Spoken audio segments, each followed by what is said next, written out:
As a business owner, you probably have a great idea and an excitement and enthusiasm about developing that idea and turning it into a business.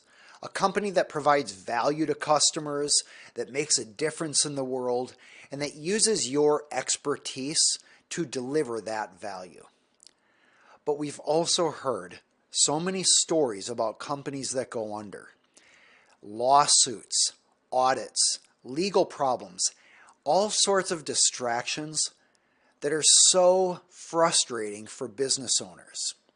I created this YouTube channel to help you avoid those problems by being empowered with education so you can prevent common legal mistakes that affect new businesses.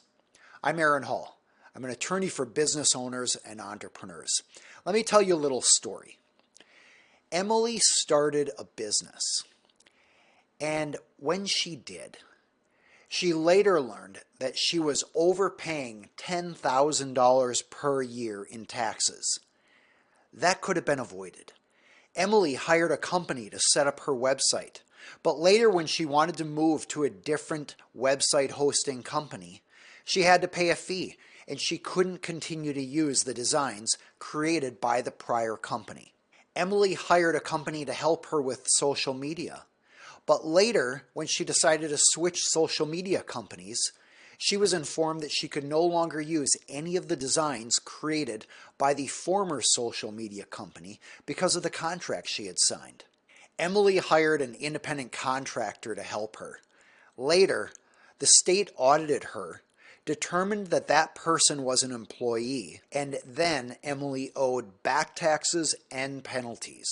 Emily hired an employee to help her in the office, but then that employee left, started a business to compete with Emily, and hired away one of Emily's best coworkers to join the employee at the new company to compete with Emily.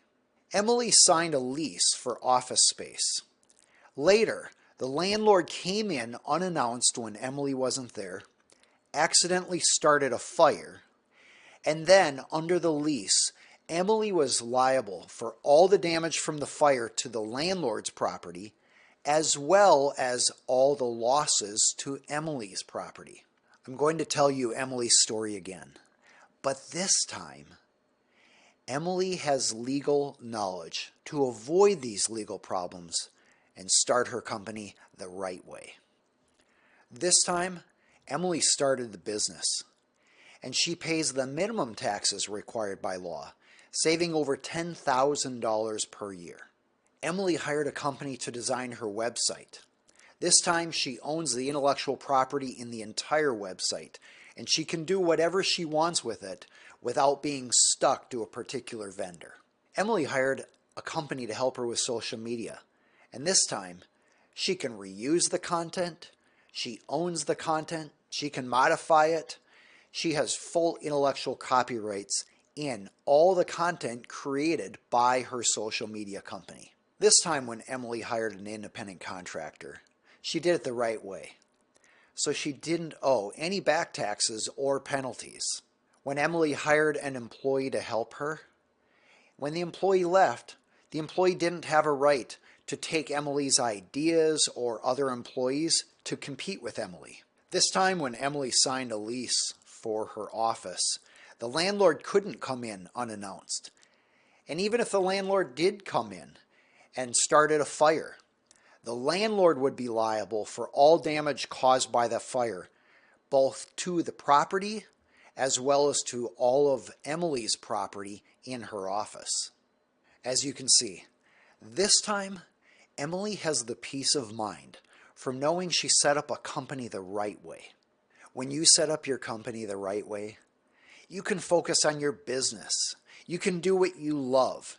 You can grow the company, delight customers, and achieve your goals without the expensive interference and distraction of legal problems, government audits, compliance infractions, loss of intellectual property, breach of contract claims, wrongful termination claims, or other losses.